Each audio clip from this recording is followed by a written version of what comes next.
vir my oopmaak by Efesiërs hoofstuk 5 verse 6 tot 21. Efesiërs hoofstuk 5 verse 6 tot 21. Vanmôre ons gaan aan met hierdie kosbare studie deur die boek van Efesiërs. En die titel van vanoggend se boodskap is Lewe in die lig.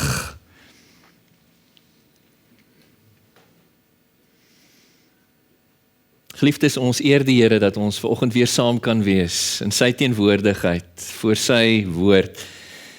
En weet dat hy deur sy gees van waarheid, deur sy woord van waarheid in ons midde werk.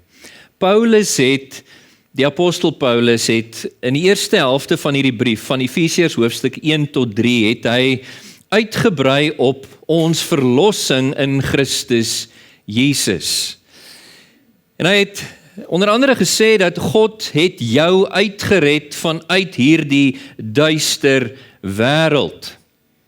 In die parallelle brief wat Paulus saam met Efesiërs onder huisarrest vanuit Rome geskryf het, die Kolossense, lees ons in Kolossense 1 vers 13 dat Paulus dit so stel. Hy sê God het ons uit die mag van die duisternis gered en verplaas, uitgebring, oorgebring na die koninkryk van sy geliefde seun, die koninkryk van lig.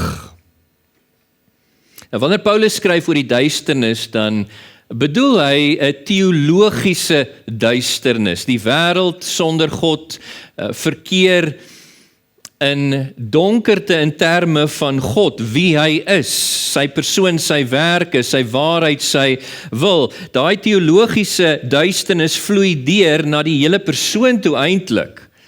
Dit manifesteer in 'n intellektuele duisternis, en daarmee bedoel ek nie net akademies dat ongelowiges nie sekere waarhede omtrent God ken nie. Dit is 'n van harte duisternis, dat hulle hom nie in 'n reddende sin in Christus Jesus ken nie, en dit manifesteer ook in 'n morele duisternis. Dit is wat Paulus bedoel, dit is waarin ons voorheen was, dit is waarin die wêreld steeds verkeer, so 'n duisternis waaruit God ons dan gered het, en die vraag is, aangesien God jou uitgered het uit hierdie duister wêreld uit, hoe moet jy nou in hierdie wêreld voortleef? Wel, as ons die voorreg gehad het om vanoggend vir Paulus hier by ons te gehad het en ons sou die vraag aan hom gevra het, dan sou hy gesê het, geliefdes, soos 'n kind van die lig. Soos 'n kind van die lig. Jy sien, God het Jesus Christus die lig van die wêreld gemaak. Die apostel Johannes het baie daaroor geskryf in sy evangelie. In Johannes 1 vers 4 en 5 lees ons dat toe Jesus mens geword het in hierdie wêreld in, het hy kom tentoonstel die lewe van God. En daai lewe, skryf Johannes, was die lig vir die mense. Die lig het deur Jesus se menswording in hierdie wêreld in die wêreld geskyn, en die duisternis kon dit nie uitdoof nie. So 'n bietjie later in sy brief skryf Johannes in hoofstuk 3 vers 19 dat Jesus het nie in hierdie wêreld ingekom om die wêreld te veroordeel nie, maar sodat die wêreld deur hom gered kan word. Diegene wat nie glo aan Jesus Christus nie, wat nie gehoorsaam is aan sy evangelie nie, is reeds veroordeel. En dit is die oordeel, skryf Johannes, dat die lig, Jesus Christus, het in hierdie wêreld ingekom, maar die mense het nie na die lig toe gekom nie. Hulle het dit verwerp. Hoekom? Want hulle dade was boos. Hulle was lief vir die duisternis. Bietjie later in daai einste evangelie in Johannes 8 vers 12 lees ons dat Jesus opgestaan het tydens 'n Joodse fees en uitgeroep het vir die skares, ek is die lig van die wêreld. En almal wat na my toe kom sal nie in duisternis leef nie. Hulle sal die lig van die wêreld, of die lig van God hê, jammer, hulle sal die lig van die lewe hê. En dis na hierdie waarheid wat die apostel Paulus in ons teks vandag verwys. Kyk saam met my na Efesiërs 5 vers 8. Paulus sê prontuit vir die Efesiër gelowiges en vir ons, want vroeër Voor julle verlossing was julle wel duisternis, maar nou na verlossing in die Here Jesus is julle lig. Daarom leef as kinders van die lig. Ek wil dit illustreer deur iets wat ek hierdie week beleef het. Ek moes hierdie week 'n Wi-Fi verlenger vir ons huis aanskaf. Nou toe die maatskappy wat ons internet by die huis geïnstalleer het, dit gedoen het, het hulle die Wi-Fi router, die internet router in die middel van die huis, in die spaarkamer geïnstalleer, sodat die grootste deel van die huis toegang het tot die internetsein. Maar ons huis se staanrekenaar is in my klein kantoortjie in die voorkant van die huis, en die sein kom net nie daarby uit nie. Ja, as ek, kyk, ons het 'n 50 megabytes per sekonde lyn, en as ek my staanrekenaar die dag wanneer hy nou wel die internetsein opvang, dan kry ek maar so 1 of 2 megabytes per sekonde. So hy's net uit die sein se area uit, en ek het toe hierdie toestel gekoop, Wi-Fi verlenger. Jy prop dit in tussen jou router en tussen die rekenaar, en hy gooi die sein vanaf die router so 'n bietjie verder. En ek het dit gedoen, die toestel tel die router se sein op, en dan gooi hy dit. Hy projekteer dit verder, en my staanrekenaar het nou volle toegang tot die sein. Ek kry nou 50 megabytes per sekonde op my rekenaar. En ja, is 'n wonderlike toestel, maar dit is nie advertensie vir Wi-Fi verlengers nie.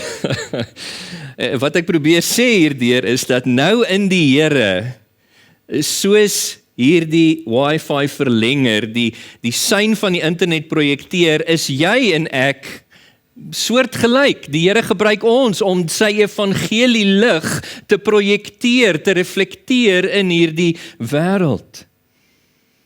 En is my doel daarom, op grond van dit wat die Here sê in sy woord voor ons vanoggend, en op grond van wat die Heilige Gees in jou wil doen, wil ek jou oproep om te leef as 'n kind, 'n seun of 'n dogter van die lig. As 'n verlenging van die Here se evangelie lig, wat sy lig projekteer, sodat God jou mag gebruik as 'n instrument in sy hand, waardeur hy sy lig in hierdie wêreld kan skyn. Ja, terwille van die verlossing van verlorenes, maar ook vir die vernuwing van sy kerk, in goedheid, in geregtigheid, in waarheid, soos ons sal sien, en dit alles tot sy eer alleen. Kom ons staan saam, gemeente, vir die voorlees van God se heilige woord. Dan lees ek vir ons Efesiërs 5 vanaf vers 6 tot 21, en daarna sal ek bid vir die Here se hulp.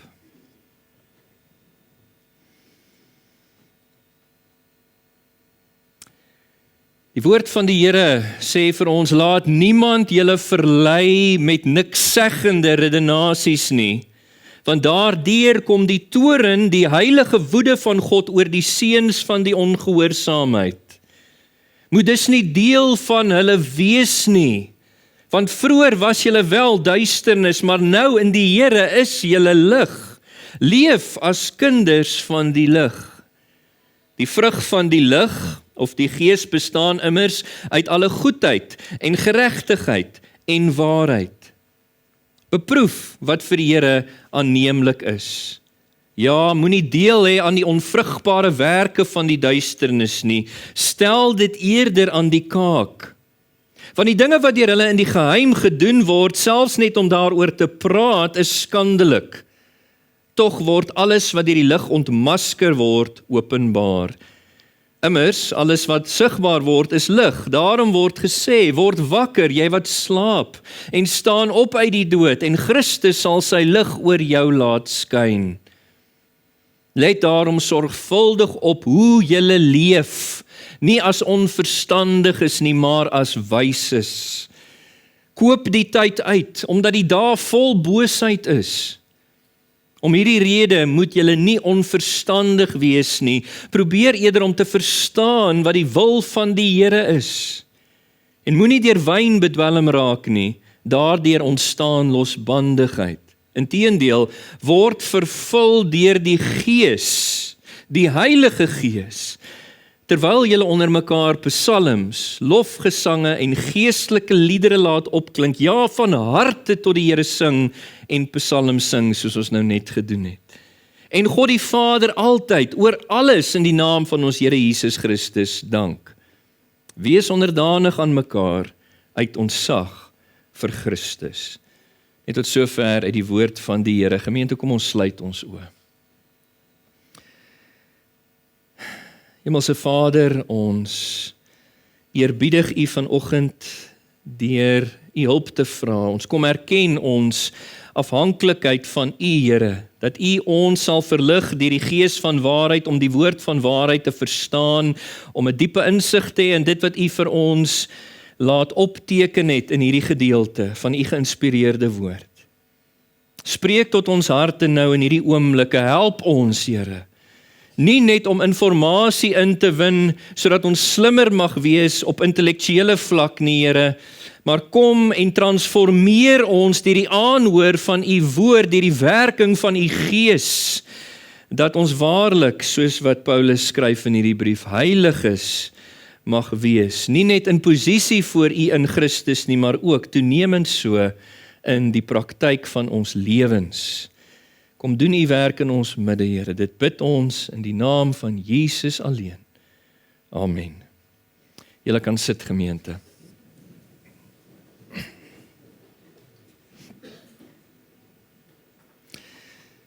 Geliefde, aangesien God jou deur verlossing 'n kind van die lig gemaak het, weerstaan die duisternis.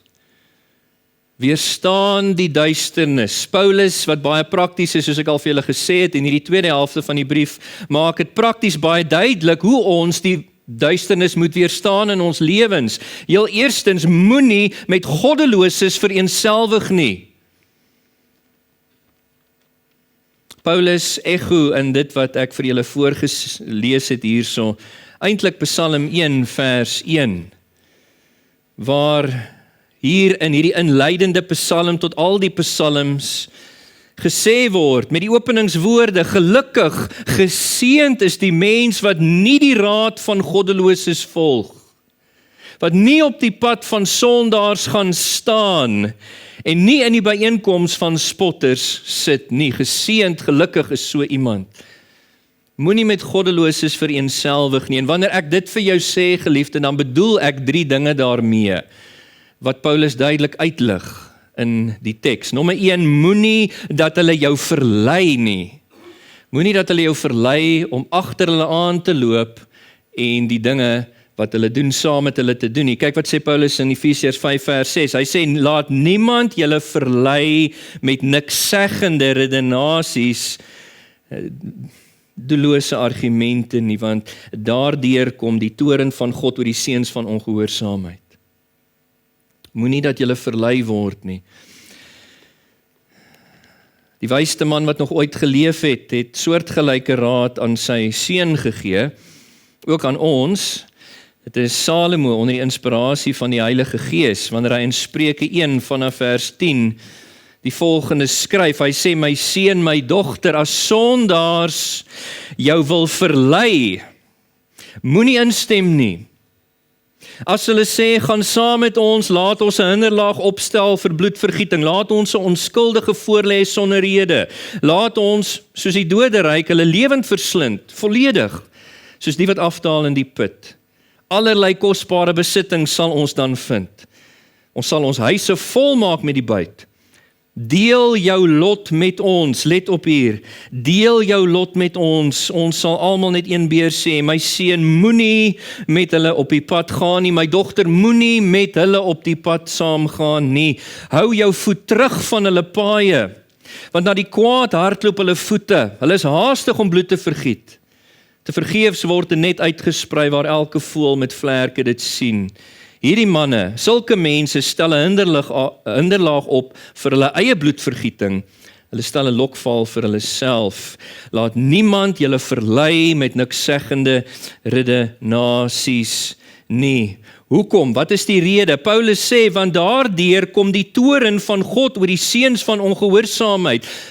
Dit is hulle werke ontlok die misnoë en die dissipline van God. En ons wil onsself nie deel maak daarvan. En ook so die misnoë en die dissipline van die Here oor ons laat kom nie. So terloops, wanneer Paulus sê hier, want daardeur verwys hy terug in die konteks van die brief na hoofstuk 4 vanaf vers 25, waar hy, julle sal nou onthou uit laasweek se boodskap, waar hy prakties vir die Christene, vir ons, skryf wat daai dinge is wat ons moet aflê, sodat ons Christus kan opneem. Hy het gepraat van leuns, hy het gepraat van onbeheerste woede, hy het gepraat van diefstal, hy het gepraat van afbrekende woorde, hy het gepraat van bitterheid en onvergewensgesindheid, en hy het gepraat van sedeloosheid en onreinheid. Is hierdie tipe dinge wat die toorn van God oor die seuns van ongehoorsaamheid bring, en hy sê hier, moenie dat enige ongelowige of selfs onkundige gelowige jou ompraat met nikszeggende redenasies om daardie tipe dinge saam met hulle te doen nie. So wanneer ek sê moenie met goddeloses vereenselwig een word nie, bedoel ek moenie dat hulle jou verlei nie. Tweedens, moenie van hulle deel wees nie, soos Paulus ook baie duidelik sê in die teks. Kyk na vers 7. Hy kon dit nie duideliker as dit gesê het nie. Moet dus nie deel van hulle wees nie. In 2 Korintiërs 6 vanaf vers 14 skryf hierdie einste Paulus hierdie woorde. Hy sê, moenie in dieselfde juk trek saam met ongelowiges nie, geliefdes. Want watter vennootskap, watter band, watter eenheid kan daar tog wees tussen reg en onreg? Let nou op, watter verbondenheid kan daar wees tussen lig, wat ons nou is in Christus, en duisternis? Watter ooreenstemming is daar tussen Christus en Belial? Wat het 'n gelowige gemeen met 'n ongelowige? Watter ooreenkoms het die tempel van God, wat ons nou is in ons individuele en korporatiewe kapasiteit? Watter ooreenkoms het die tempel van God met afgode? Ons is die tempel van die lewende God, soos God gesê het. Ek sal onder hulle woon, ek sal met hulle wandel, ek sal hulle God wees. Hulle sal my volk wees. Daarom, gaan uit hulle midde uit. Hierdie is 'n opdrag vanaf die Here. Gaan uit hulle midde uit, sonder julle af, sê die Here, moenie aanraak wat onrein is nie, en ek sal julle aanneem. Ek sal vir julle 'n vader wees, julle sal my seuns en dogters wees, sê die Here, die Almagtige. Dit is wat Paulus hier benadruk, moenie deel van hulle wees nie. Wat is die rede wat hy gee? Wel, in die konteks is dit duidelik, weens jou verlossing en jou nuwe identiteit as 'n kind van die lig in Christus, kan jy nie meer deel hê met die duisternis nie. God het jou dan daaruit gered. Wat ek ook bedoel, wanneer ek sê, moenie met goddeloses vereenselwig nie, is nie net dat jy nie moet toelaat dat hulle jou verlei nie, en ook nie net dat jy nie moet deel wees van hulle nie. Ek bedoel ook daarmee, moenie goddeloses aan hulle werke deel het nie. Moenie saamspan met hulle nie, maar vir my ook hulle werke, baie spesifiek. Dis wat Paulus ook vir ons sê hier in die teks. Kyk na vers 11 se begin. Hy sê, ja, moenie deel hê aan die onvrugbare werke van die duisternis nie. Stel dit eerder aan die kaak. Ons moenie deel hê daaraan nie. Hoekom? Want hy gee vir ons weer eens 'n rede hier. Want is onvrugbaar. Dit bied geen vrug tot ons geestelike groei en welstand nie. Dit is onproduktief. Dis verwerplik in die oë van die Here. Dis onvrugbaar en nie net dit nie, dit is selfs skandelik, soos hy sê hierso in vers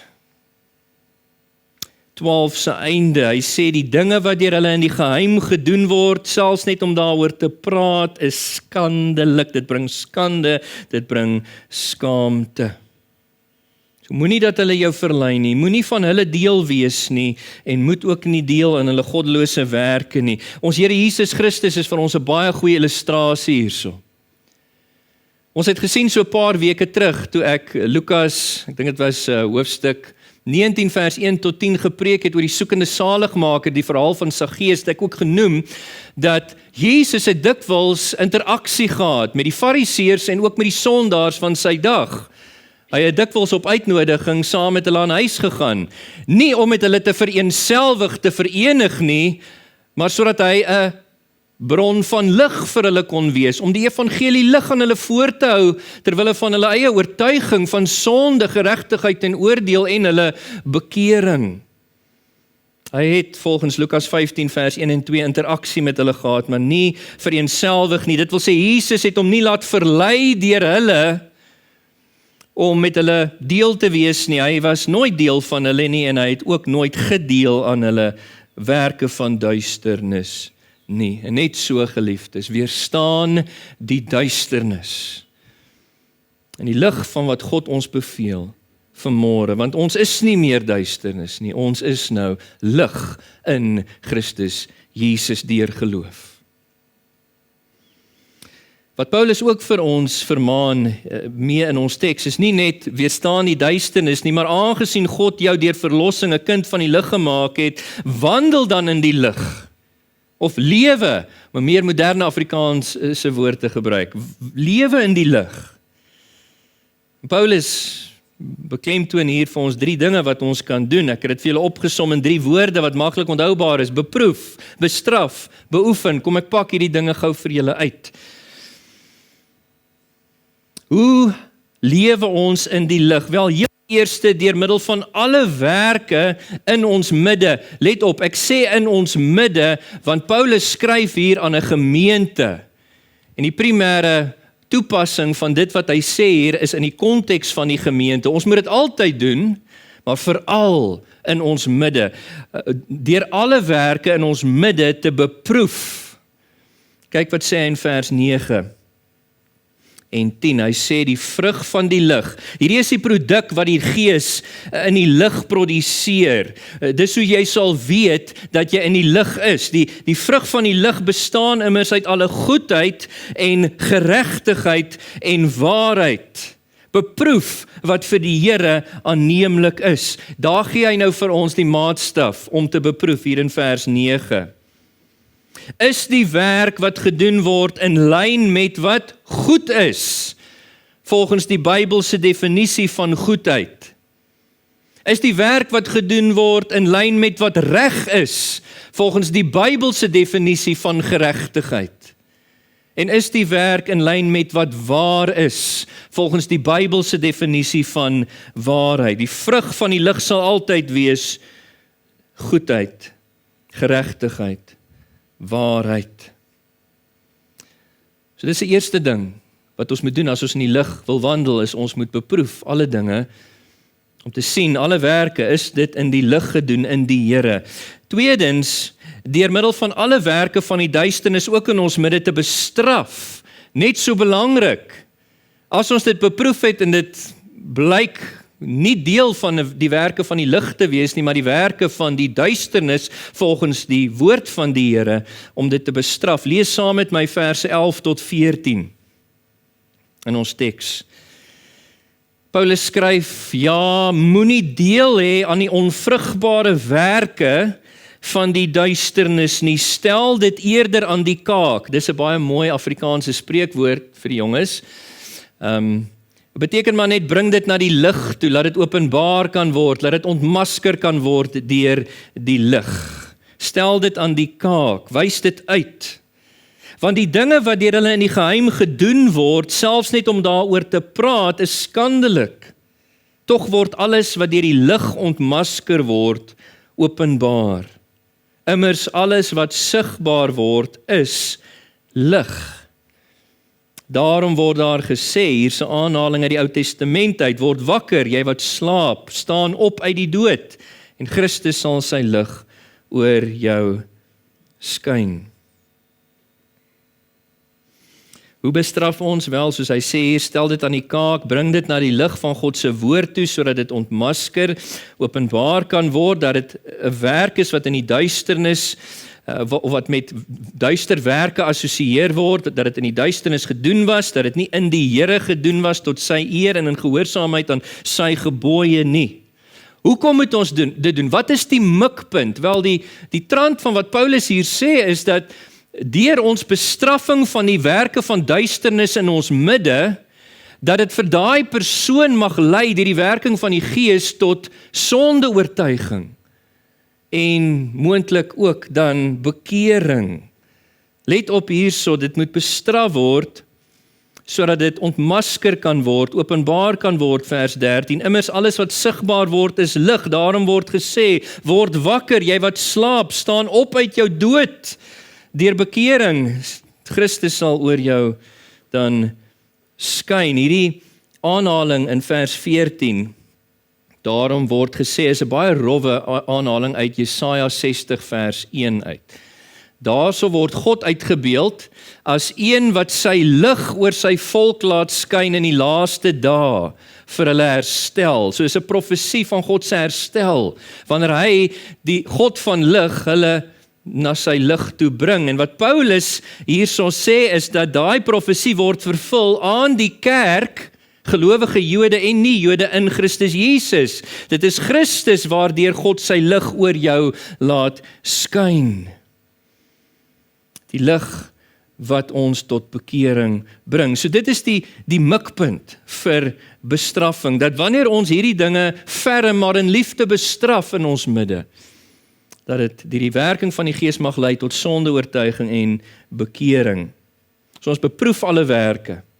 Ons bestraf die werke van die duisternis en ons beoefen dan die werke van die lig, volgens die opdrag van die Here. Kyk gou saam met my na verse 15 tot 20 van ons teks. Paulus gaan aan om te sê, let daarom sorgvuldig op hoe julle leef. Wees gesteld daarop hoe julle leef, nie as onverstandiges nie, maar as wyses. Koop die tyd uit, omdat die dae vol boosheid is. Om hierdie rede moet julle nie onverstandig wees nie, probeer eerder om te verstaan wat die wil van die Here is. En moenie deur wyn bedwelm raak nie, daardeur ontstaan losbandigheid. Inteendeel word vervul deur die Gees, want dit sal meebring dat ons onder mekaar psalms, lofgesange, geestelike liedere laat opklink, ja, van harte tot die Here sing en psalms sing. En God die Vader altyd oor alles in die naam van ons Here Jesus Christus dank. Dit wil sê, laat die Heilige Gees jou deur middel van jou vernuwe denke lei. Baie belangrik. Ons het vroeër gesien in die konteks hier, in hoofstuk 4 vers 23 laasweek, in hoofstuk 4 vers 23, dat Paulus geskryf het, julle moet eerder in die aard van julle denke vernuwe word. En dis die werk wat die Heilige Gees, die woord van die Here doen in ons lewens. Let op in hierdie verband, hoeveel keer verskyn die woorde onverstandig teenoor verstandig in die teks. In vers 15, moenie as onverstandiges leef nie, maar as verstandiges of wyses. Vers 17, moenie onverstandig wees nie weer, probeer te verstaan.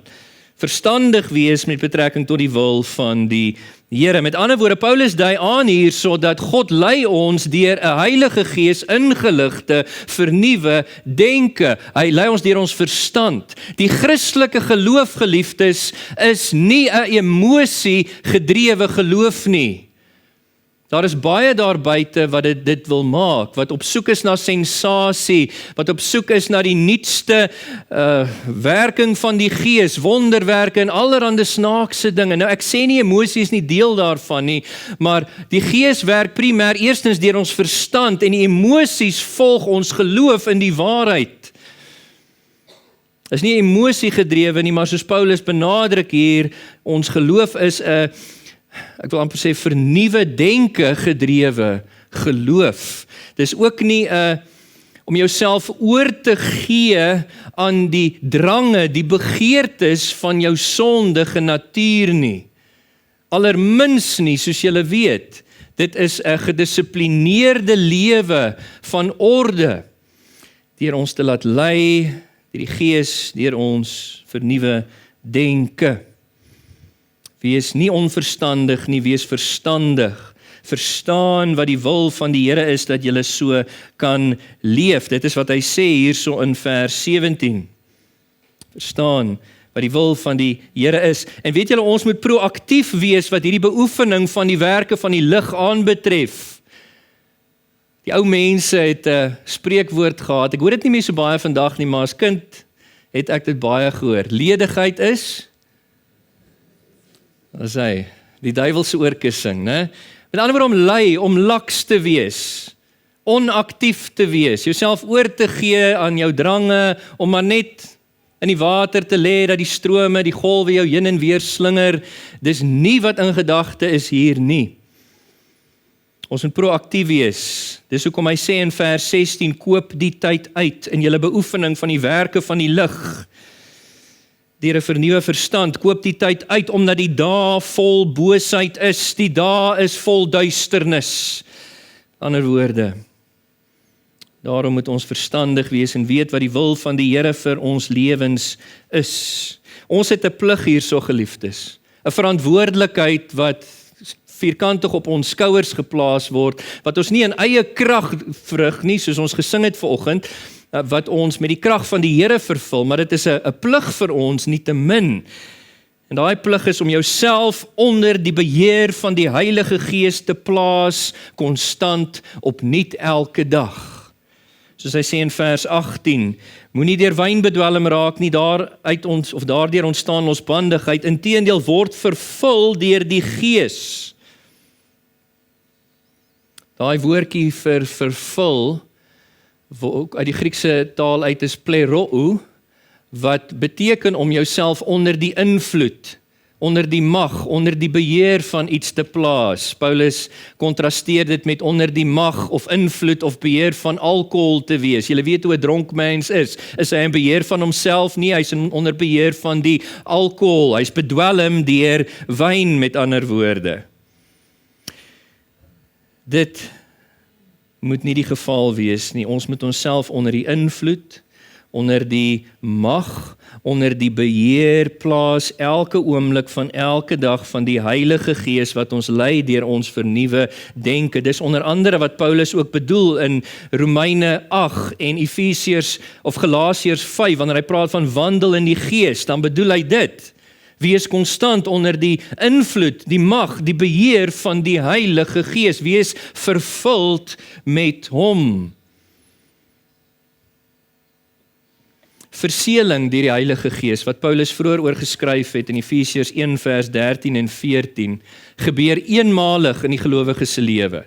Die oomblik van wedergeboorte, wanneer die Heilige Gees jou op die aanhoor van die evangelie wederbaar, en die vrugte van bekering en geloof in jou produseer, jou trek na God toe, om te reageer op die evangelie, om een te word met Christus. Daai oomblik van wedergeboorte verseël hy jou as die eiendom van God, as 'n kind van die lig, en hy is dan ook 'n waarborg, 'n eerste afbetaling van die ewige erfenis en die ewige lewe wat ons sal ontvang by die wederkoms van Jesus Christus ten volle.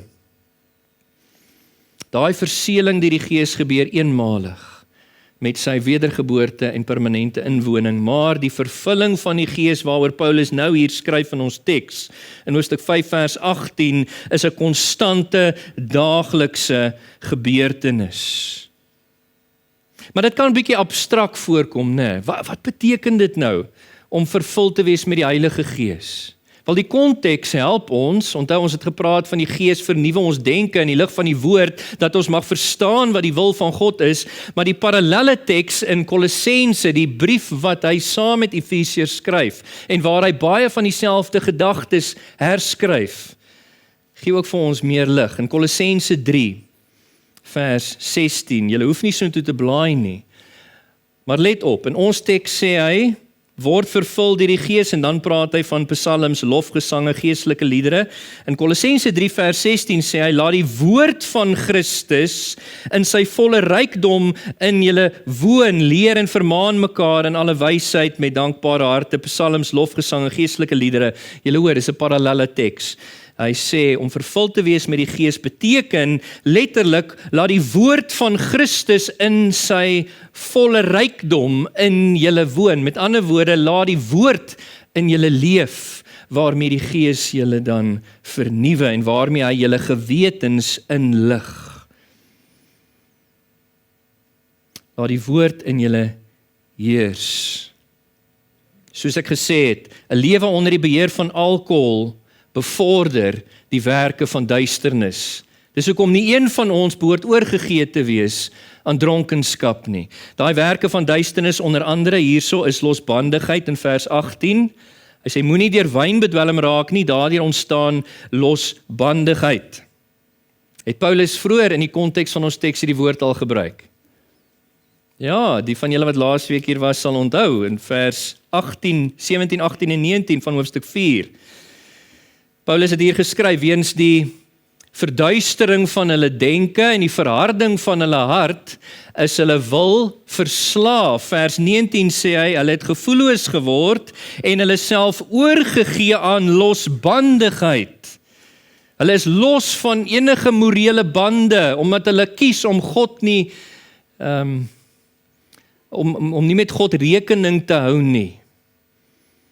Met sy bestaan, sy wese, sy wil, sy waarheid vir hulle lewens nie, hulle verwerp hom, hulle het hulle self oorgegee aan losbandigheid om onversadigbaar allerhande onreine dade te pleeg. Dit is die werke van die duisternis wat alkohol en dronkenskap spesifiek bevorder. In kontras sê Paulus hierso, 'n lewe beheer deur die Heilige Gees weer bevorder die werke van die lig in ons lewens.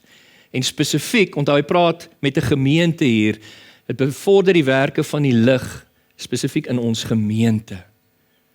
Kyk wat skryf hy in vers 19, 20, 21, hier gee hy bewyse van daai werke van die lig wat bevorder word deur die beheer van die Gees in ons midde. Hy sê dit sal uitloop op lofprysing, soos wat die musiekkante ons nou net ingelei het. Terwyl julle onder mekaar psalms, lofgesange, geestelike liedere laat opklink, ja, in opregtheid en gees en waarheid van harte, tot die Here sing en psalm sing. Maar dis nie al nie, die Gees sal ook die werke van die lig bevorder in terme van danksegging in ons midde. Sodat ons gereeld in ons gesprekke met mekaar, die Here sal dank vir alles, want ons weet, alles wat ons is, alles wat ons het, kom van hom af. Elke goeie gawe, elke volmaakte geskenk, sê Jakobus 1 vers 17, kom van die Vader van lig, by wie daar geen skadu van verandering is nie. En dis wat Paulus hier sê in vers 20, nie net bevorder die Gees lofprysing in ons midde nie, maar ook danksegging, sodat ons ook danksegging hoor in ons eredienste en ons gebedstye, dat ons die God en Vader altyd oor alles, in die naam van ons Here Jesus Christus dank. En die Heilige Gees, wanneer hy beheer het oor ons individuele lewens en oor ons korporatief as 'n gemeente, sal hy ook die werk van onderdanigheid in ons bevorder. Met ander woorde, nie een van ons sal hoogmoedig, verwaand optree teenoor mekaar nie. Inteendeel, ons sal onsself verloon, omdat ons mos Jesus volg, sy kruis opneem. Ons sal sy gesindheid van nederigheid en sagmoedigheid, soos Matteus 11, vers 28 tot 30 sê, saamdra met ons. Nederig sal ons wees, soos Paulus sê in vers 21, wees onderdanig aan mekaar, uit ontzag vir Christus. Die werk van die Gees is om die werke van die lig in ons midde te bevorder, lofprysing, danksegging en onderdanigheid. Miskien kan ek deur 'n woordprentjie of illustrasie details bring wat die Here van ons verwag hierso, om te lewe in die lig, soos wat jy elke oggend opstaan en die gordyne in jou huis oopgooi om die lig van die nuwe dag in te laat, sodat dit al die duisternis van die nag kan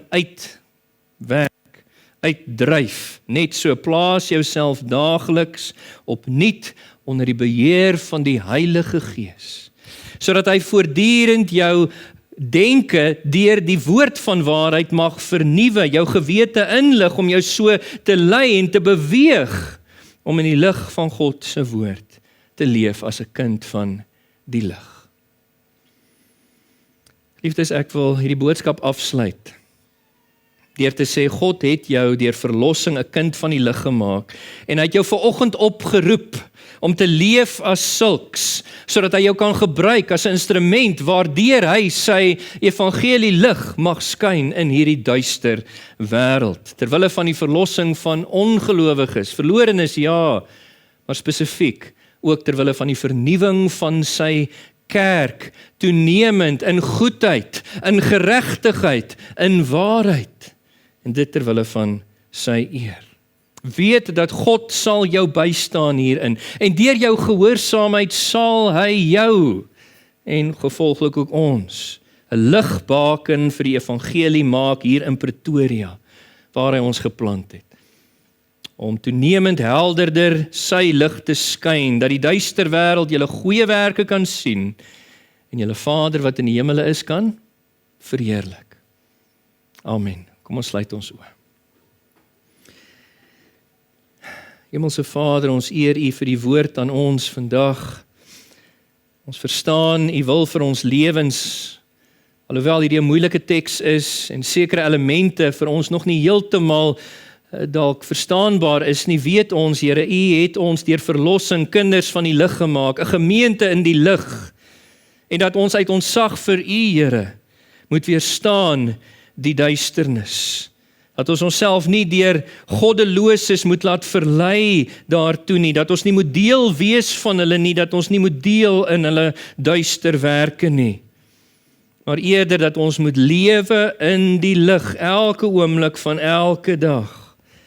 Dat ons alle werke op die proef moet stel, veral in ons midde. Dat ons die werke van die duisternis moet bestraf, veral in ons midde.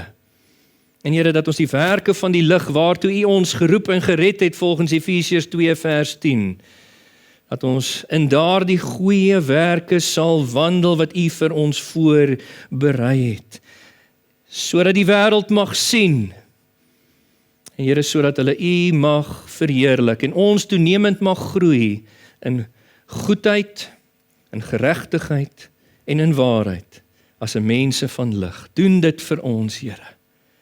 Seën ons ook nou in die tyd van samesyn na die tyd asseblief, Here. En wees 'n naprediker vir U woord, soos wat ons vandag later, in Jesus naam. Amen. Gemeente, ek wil vra dat julle staan en dat ek die seënbede oor julle uitspreek.